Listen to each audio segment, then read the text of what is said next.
to start, we're going to go into a session where we just talk about building our mindset. Okay, we try to do this every year, and I really want to focus in today on 5 key habits that we can talk about that you can take control of as we head into positional training to make sure that you guys are in the right mindset and right position, both mentally and physically, to get the most out of the training that you're going to have. Okay, so to get going, want to start with our mission statement. Okay, this is something that we haven't shared with players in the past necessarily on these days, but I think it's important for you to recognize and understand. Okay, as a program, our mission is that we're dedicated to guiding players from where they are to where they want to be through education, execution, and commitment. Okay, those 3 words are extremely important to us in the way that we go about the training and the development that we have. Okay, the education aspect is happening right now, but it's all of these really take 2 different parties, right? Party number 1 is us as the coaches. Okay, we need to educate ourselves so that we can best educate you. And all of our new coaches have started their 40-hour Dugout Coalition training certification. They're going through that over the next 8 weeks. Our returning coaches will get started on their mini certs, and they'll begin those next month. And you guys will gain access to your Dugout Coalition player portal early next week as well. So that's the education side. Execution is your ability when you come in and train to learn the details that are needed in order to thrive in this game. And commitment is the idea that we're going to be here every week to train. And we have the expectation that you guys are here every week to train. Okay, we know that life happens. We know that you have other things in your life that are important. That is totally fine. Communication is important. Make sure that you're communicating directly with your coaches, that they know what's going on, that they know if you're going to miss, and that you're getting any information that is missed, and you're making sure that you follow up on the back end as needed. So going into the 5 habits that we're going to talk about. Okay, the idea is life is going to be hard. Okay, that might be a sad message to start the day, but there's a lot of things that you're going to face in your life that you're going through different adversities, and they're going to be challenges or difficult in some way. So our task is that we have to choose the hard that we want. Okay, so the 5 different habits that we're going to go over in this first session today is number 1, controlling the controllable. Okay, being able to recognize what we can and can't control and living into that. Okay, number 2, attacking our day with joy and enthusiasm. Okay, having the right mindset and mentality to go into it to be successful. Number 3, buying into a you versus you mentality. The idea that when you come in next week for positionals and there's 50 to 60 people in those tunnels all getting trained at the same time, that your focus is on getting better, not doing better than somebody else. Okay, number 4, being relentless. Relentlessness is the endless pursuit. This idea that I have a goal, I know what I'm going after, and I'm going to pursue that relentlessly regardless of results, knowing that the result's going to come. And the last one is our ability to choose faith over fear. And that's easy when we talk about it in general, but we're going to get into some specifics of the time frames where it gets really difficult for people to choose that. Going into our first one, okay, I want you to take a minute and really look at this graphic that's on the screen. Okay, this is number 1, I focus on what I control. So if we look at that graphic, inside of your control, being present in the moment, the words that you say, your mindset, how you speak to yourself, what you give your energy to, how you spend your free time, how you move on from failure, and the boundaries that you set. Okay, understand what I give my energy to is a really important one. Okay, you have only a certain amount of energy that you get to expend every single day before your body and your mind just kind of give out and need a rest. But you get to choose where that energy goes. So a lot of times when you come in to train, what we see is energy is good, and then one bad thing happens, and suddenly your energy changes. Okay, energy is something that you are in sole possession of. You get to create that regardless of circumstance or what's going on around you. Okay, so we need to choose that well. The other one that I want to focus on is how you speak to yourself. If you train with me throughout the week, you're probably rolling your eyes at me already, but I hear all the time, oh, I'm not going to get that. That's really hard. Well, this is how I do it. I'm just not good at this. Okay, how you speak to yourself will play a role in your development and the rate of which you develop, because it allows your mind to believe that your body is capable of doing something. Okay, so if all you're saying to yourself are these negative habits, these negative words, you're not going to find that success that you want. okay, you're actually working against yourself. Okay, so positive speech, both to yourself and to others, becomes really, really important as you pursue greatness. Okay, things outside of your control are also really important to recognize. Not because we can control them, they're outside of our control, but because once we recognize that we can't control them, we put ourselves in a position to stop trying to. Okay, and those things are the actions of others. Okay, when you're in a line at positionals and you get in trouble because you miss the directions and you say, but the people behind me were talking, that's their actions. You don't have to be a part of it. So you get to choose to let that be something that somebody else is doing, but not take the focus onto yourself. Okay. The future, can't control it. Okay. The opinions of others, what happens around you, what other people think of you, what other people's boundaries are, the past mistakes that you've made, and the outcome of your efforts. If I could highlight that one right now, I would. Okay. The outcome of your efforts is outside of your control. And that's an important one to discuss and talk about in the baseball and softball games, because both are games of failure. Okay. What we mean by that is if you hit 300, okay, great major league average, then you're getting out 7 out of 10 times. So you're going to fail more than you succeed. So your goal, whether it's your hitting approach goal or defensively or whatever it might be, your goal has to remain inside of what you can control, right? So rather than having the goal of, well, I'm going to get 5 hits in 5 games, I'm going to get a hit every single game. Let's shift that goal. Let's just try to hit the ball hard every time we come up. Okay, because you can rope a ball and it be right at someone and maybe you get out, but that's still a really good at bat. Okay, so a lot of times when we talk about controlling what you can, things that are inside or outside of your control, really what it comes down to is where you decide to place your focus. Because if you drill a ball and they catch it and you're down on yourself now because you got out, really you're down on yourself because you did something really well, and there's no purpose for that.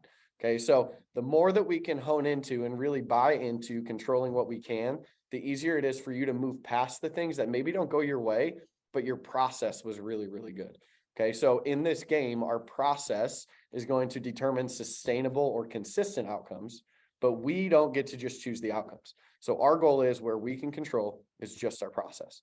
Okay, so what I want you to do, I'm going to give you guys about 3 minutes here, and I want you to write these things down. Okay, I will have you send this information to your coaches at the end of the session. Okay, you'll just take a picture of what it is that you wrote, and you'll go ahead and screenshot that on your phone, send it over to your coach. Okay, but I want you to write down 3 things that you control. Okay, they can be in this circle or they could not be. Okay, if you have other things that you know are inside of your control, you can go off of what you also know. Okay, but write down 3 things that you personally control that you're going to own this offseason. Okay, maybe you've had negative self-talk in the past and you're like, I'm going to own my self-talk this offseason. Okay, maybe when you have 1 bad rep, you go down this spiral and you have 10 bad reps. Okay, how you move on from failure would be a great one to focus on. Okay, maybe you just say yes to everybody and everything, right? You're like, yeah, I'll go and train. Yes, I'll do that. And your body gets 0 rest. So maybe you need to set some boundaries, okay, and the amount of work that you're putting in and having a more balanced lifestyle. Put that one down. Okay, how you spend your free time. Maybe you come to positionals and you're groggy and exhausted because you were out super late the night before and you weren't prepared to come. Okay, so how you spend your free time. All right, look at things that you control. Write 3 of those down that you really want to focus on in the off season. Okay, you got 2 more minutes to do that. And as soon as you finish that, feel free to move to the next one. Okay, write down 3 things that you don't control and that you will focus on letting go of. Okay, sometimes we just have to let go of things. And I'm one that sometimes it's hard for me to do that. I like to control. I like to know what's going on. I like to kind of have a plan in place at all times. I'm a big planner, but sometimes you can't do that, right? For instance, we're all in one room right now, right? Life happens, y'all. Okay, Coach Gauker, bless his heart, is at home throwing up right now, sick with his family. Okay, so we had to change what we were doing. Oh my gosh, what a crazy thing, right? And no, it was not ideal, but at the same time, it's out of our control.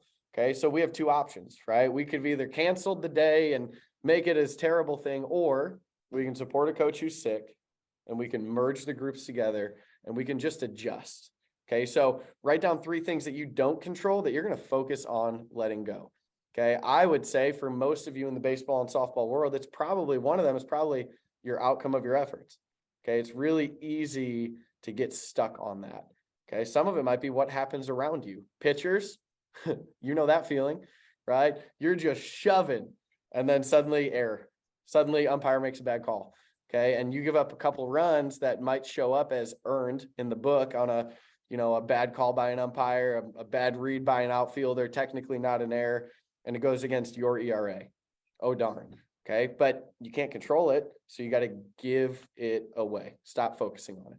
Okay. The opinions of others, for a lot of you guys, especially our high school and middle school age players, that's a really hard one. Okay. You guys are trying to balance pursuing greatness, doing the things that you want to do, having the future that you want to have, while also keeping friends and being what they want you to be, and buying into their opinions, when the reality is you don't control their opinions. Okay. So look at this from both sides. 3 things you control, 3 things that you don't control. You got about 1 minute to finish this up. You don't need to send it immediately to your coach.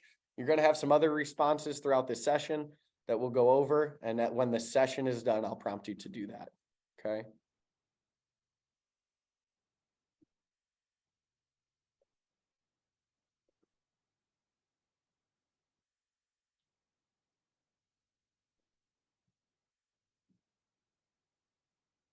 I can tell you, I'll give you mine and then we'll move on. Okay. Things in my control that I'm going to focus on this off season. Okay. One is my words. I think your words hold a lot of power. I think you can either build somebody up or tear them down with the way that you speak. And I really want to focus this off season on building y'all up, on giving you guys the confidence that I believe you should have in order to produce at the level and the rate that you want to produce. Okay. Also in my control that I want to focus on is the energy that I give. I think normally I bring awesome energy.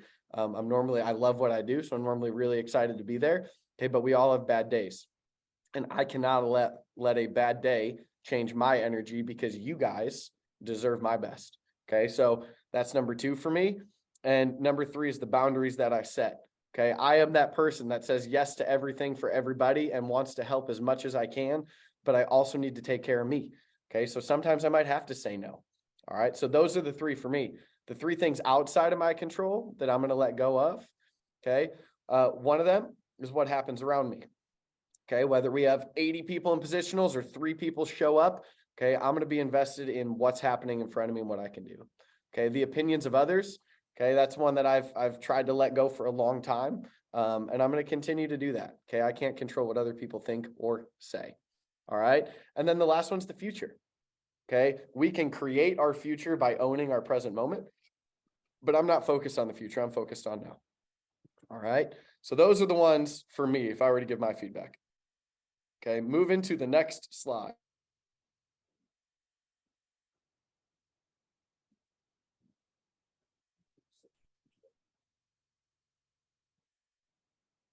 She's good. All right. Moving into number 2. I love what I do and attack my day with joy and enthusiasm. Okay. When I was in high school, my high school basketball coach would make us slap the floor, put our finger out and say, nothing great is ever accomplished without enthusiasm. And it drove me nuts. I was like, why are we doing this? Okay. But now, as silly as it is looking back on it, I understand. A lot of times people show up to practice and the tone is set to where energy is just going to be low. And we're fine with that. And we can't be fine with that. Okay. We need to expect more with what we're doing from ourselves, from our teammates, from our coaches, that we're going to attack every session that we have with joy and enthusiasm. And that's a choice, right? To be positive. So step number 1 is we're going to be joyful and enthusiastic, because that's naturally going to increase our body language and engagement in whatever task that we're doing. It might not be a task that we love. It might not be. But we can still approach it with that same level of enthusiasm, and it's going to make it way more bearable and doable and enjoyable for us to accomplish. Okay. Number 2, enthusiasm is contagious. Okay. It's going to rally others around you to match your energy. Okay. So we have energy that you create, but that energy, think of it like you're playing that old Pong game, right? Like that's bouncing off of everybody, everything. And your energy is then perceived and taken in by others. Okay. So you need to set the tone with your energy. Okay. Be that guy for your team. The other person that you could be with energy that we don't want is an energy vampire. And that's someone that just sucks the energy out of every room that they walk into. Okay. It might've been you at some point. Okay. We've all probably been there at some point to where our energy is just so bad that people don't want to be around us. Don't bring that. Okay. So one of the big things that I want you to recognize is when you show up to training, the great thing about sports is that for 1 hour, when you walk in for that session, the rest of the world doesn't matter. Your focus is on what we're doing. So if you had the worst day, the worst weekend, whatever it might be, you have an opportunity in that hour to reset and change the tone of what your day is going to look like. But you have to make that choice. Okay. So one of the things that I want you to focus on is when you're entering those tunnels, any part of your day that's bad going into those, you got to leave it at the door. Okay. Check your mentality at the door. Don't go into those tunnels unless you're ready to be joyful and enthusiastic. Okay. Because at the end of the day, we can either do something or we can dread something, but either way, the task needs completed. And when we dread it and we have that feeling and we put it off and it's terrible. What do? We just waste time because eventually the task still needs to be done. Okay. So even if it's something, a drill, something that you're not very fond of, don't dread it, just do it. Okay. There's this great story about, if you went to class, okay. I used to use this when I was a teacher. If you went to class and you walked in and day one, the teacher said, hey, in order for you to get an A in this class, I need you to kiss this frog at some point during the school year. Gross, right? Would never happen. But most people would wait until the final day of the school year to kiss the frog. Okay. But the reality is by doing so, you're taking every single day of that school year and you're adding stress to your own life because you're thinking about it. Rather than day one, you just kiss that frog, smack lips, move on, you're done. It's gross. But now you don't have to waste any more time dreading it, thinking about it, waiting for that moment when it's going to happen. So you save so much time and energy by actually attacking the things that you don't want to do. Okay. One piece of advice that I would give is when you get up in the morning, okay, knock out whatever task you don't want to do that day, if possible, knock it out right in the morning, right? Challenge yourself to accomplish something right when you wake up, right in the morning, because it's going to build your confidence throughout the day. It's going to let you know that you can accomplish things and you're going to not waste time dreading those things. Okay. So looking at this one, I'm going to give you guys 3 minutes here to write down 3 things that you make it, write down 3 things that you make it challenging for you to stay joyful and enthusiastic during the off season. Okay. So what are those things that make it challenging that you just don't enjoy about the off season? Think about them. Okay. For me, it's probably the same for some of you guys. I just hate that we don't get to play games. I love coaching games. I love competing. I love being head to head against another team with my group ready to battle. And you don't get to do that in the off season. And it's sad.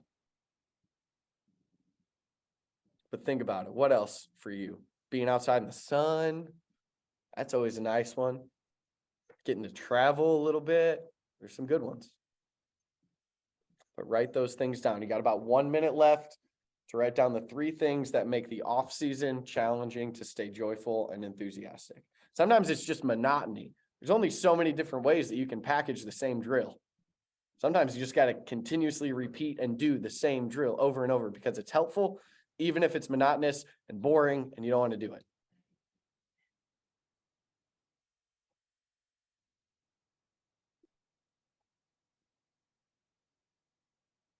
Okay.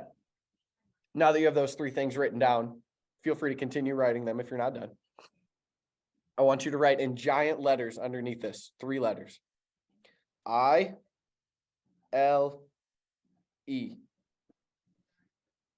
Write them down. Giant. Big I, big L, big E. And I'm going to tell you what this means. One of my favorite follows on social media is Nate Trotsky. I don't know if we got any other Trotsky fans out there. He's a infield guru, right? And if anyone's ever seen Mortal Kombat, he almost looks like Raiden. He wears like the straw hat. He's crazy, and I love it. But this is straight from Trotsky, okay? And it's a very simple thought. Those letters, I-L-E, stand for I love everything. And when we can convince ourselves to buy into that mentality, then it makes it way easier to stay joyful and enthusiastic. Okay, everybody has what I refer to as saboteurs. Okay, don't even try to spell that. It's hard. But what that means is everybody has certain things that are just kind of just that pinch, right? That thing that they just don't like, that just irks you a little bit. Okay. And they're different when you get into game and into training. Okay. In training, one of those things for me is when we go through directions and then we say, anybody got questions? Nope, we're good. And then the first person to step up to do the drill does it completely wrong. Drives me nuts because we just spent time going over it. Okay. But this is one of my focuses. I love it, right? I love everything. I'm going to show it again. I'm going to stay positive. I'm going to show it again. Okay. So those three things that make the off season challenging to stay joyful and enthusiastic, that's got to be your response to it. I love it. I love it. I love everything. We're going to get through it. Okay. If you can make that conscious choice to, one, recognize the negative things that typically hold you back, and then two, develop some type of power phrase, word, anything that gets you focused on how to overcome those things, then you're going to increase your production. Okay. But the key is, one, recognition. A lot of times we don't even recognize those things till after the session and it's too late and I just wasted an hour to 3 hours of my training. I didn't get any better. Okay. So that's our big focus. I love everything. Moving to number 3 here. I dream big and ignore the naysayers. Okay. This is a huge one, especially for players as you guys get older and you have big goals and big dreams that you're trying to accomplish. Okay. A lot of you that are playing travel in the high school levels, a lot of you have the goal to play college baseball. Some of you guys have a bigger goal than that. A lot of you that are younger right now, it's, hey, I want to play varsity high school baseball. I want to play varsity high school softball. I want to play Division I softball. Okay. Whatever that might be as your goal, you don't owe anybody an explanation as to why that's your goal. You just have to ignore it. Okay. What I mean by that is this. Okay. You have to stop placing your energy in proving others wrong and start placing your energy in proving yourself right. If you have that goal, you have that dream, then that means there's at least a small part of you that believes that you can accomplish what it is that you're saying you have the goal to accomplish. So instead of focusing on everybody else and their thoughts, and that's outside of our circle, right? Something that we don't control, we got to shift that focus back on ourselves. So rather than proving, we want to unleash. Here's the difference. When you prove something, that means that because people don't believe in the fact that you can do it, you have to show them that you can. But you don't owe anybody that. Instead, we want to unleash. And what that means is that you already have what you need inside of you. You just have to let it go and be free. Players who play free and relaxed typically perform at a higher level. Players who are tense, nervous, thinking about the outside factors aren't going to perform as good as consistently. So don't worry about chasing something. Don't worry about proving something. You have everything that you need. And any skills that you're trying to build, we're going to work on and help you consistently build those habits over the off season. So stop trying to prove it, unleash it. Okay. While you wait for your turn at big success, be consistent in celebrating the success of those around you. Okay. This is one of the hardest things to do, but it's going to help you stay positive in chasing your own goals because you get to see and experience and celebrate other people doing the same thing. It's really easy to see somebody sign that D1 letter of intent that they're going to go and play there. You get to see somebody make their varsity high school team and you're not there yet. And it's really easy to start to be mad at that person, let that hurt your goals and your dreams. But the reality is that was just their day. So celebrate it. Celebrate your teammates' success, just like you would your own. Okay. Because you are going to have that expectation that when you accomplish your success, your dream, your goals, that you have people that want to celebrate with you. So be that person for others. Okay. A team at the high school level that typically gets the most guys recruited does so because they play well together and they win and they celebrate the success of their teammates. It's not about one single person. Okay. In a game like baseball and softball, it cannot be about yourself. It has to be about the group.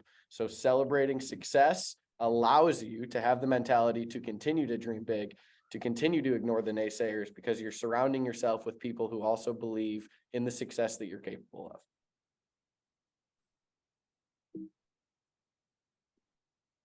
Number 4, I am relentless. Relentlessness means constant, right? So we want to be the water and not the rock. And here is what we mean by that. If you go to Niagara Falls, if you go to any river, stream, anything like that, and you go down by it, you're going to see the water that's constantly flowing, and you're going to see the rocks that are part of that water or around the water, whether it's under, on the sides. Okay. Look at those rocks. Over time, a lot of times, many years, those rocks go from being rigid and sharp to being really flat and very, I don't know, what's the word? I can't think, like, they're just smooth. And what it means is that over time, that water has worn down that rock from being rigid to being smooth. So when we think about it, if you're it's like rock, paper, scissors, right? But it's just rock, water. Which one would win? Well, most people would choose the rock, but the reality is it is not the rock that wins, it's the water that changes rock over time. So where does that relate? Other than me being crazy, right? Where does that relate? What it means is that when you are relentless and you are consistently pursuing the things that you want to pursue at the rate that you want to pursue it, without break, without you having 3 weeks where you're mad at yourself and you stop doing it, and you just flow like the water, over time, you break down that barrier, you break down that rock. But on the flip side, if you're that rock, you might have one big punch, but where's the consistency? Okay, so being relentless means being constant. It means being that water. It means breaking down over time what those goals are into small parts to accomplish those, to see that constant growth, so that eventually down the road, maybe not today, maybe not tomorrow, maybe in a year, maybe in 5, you are there accomplishing the exact goals that you set your mind to, that you have worked towards relentlessly. But if you get to that point and you have not worked at them relentlessly, it's really hard to look at yourself in the mirror and say, I did everything that I could. And at the end of the day, that's all that we want for you and from you, is that you pursue with reckless abandon and relentlessness what it is that you want for your life. And then we see where we end up. Okay. If you do that, I can promise you that you're going to end up in a much better spot than if you choose not to do that. You're going to have way less regrets, way less things that you're holding back. Okay, you're going to be a much better person, and you're going to love who you are way more by pursuing what you want relentlessly. Okay, because it's hard to beat somebody who doesn't give up. Okay, if you keep getting back up and you keep growing, the goal is that we fail forward. You're going to fail. Not all the time, but you're going to fail at some point. So when you fail, the question is, what direction are you failing? Are you failing and staying down? Are you failing and moving backwards? Or are you failing forward to where when you get up, you've still made progress? Because a lot of times we learn more from our failures than our successes. So as long as you allow yourself to reflect and move from the failure that you had, you're going to be in a position to be successful in the future. Okay, so we either win or we learn. 2 options. Okay, and the last one, relentlessness is a work ethic and a mindset that is completely in your control. It's how hard you are willing to work. That has nothing to do with anybody else. All right. Moving to our last page here, choosing faith over fear. Guys, if there is one on here that is vitally important for you and your life, it is this. Okay, we have to choose faith over fear. And my goodness, it is one of the hardest decisions to make, whether in baseball and softball or other ventures that you're going to go in. Fear is going to try to cripple you every step of the way. Okay, the biggest battle that you have to fight in your life is the battle for your thoughts, the battle in your mind. Okay, because if you allow fear to cripple you, you will not take the steps that you want to take. You'll be too afraid of the outcomes to actually take the steps in your process. So choosing faith over fear means choosing process over result. It means choosing our everyday steps that we need to take in order to get to where we want to go, rather than seeking an outcome. And when we don't experience that outcome right away, being too afraid to continuously and relentlessly pursue. So fear tells us some things, right? For one, fear tells you a lot of times that you're not good enough. You watch another team play, you watch a girl that plays the same position as you, or a guy that plays the same position as you, and you think they're really good, and you're like, man, I'm never going to be that good. Okay, fear tells you you aren't good enough, but faith tells you that you are constantly improving, right? One is focused on result, the other focused on the process. Fear tells you not to try because you will fail. Faith tells you to try until you succeed. One is focused on the result, the other's focused on the process. Fear tells you to quit when it's hard.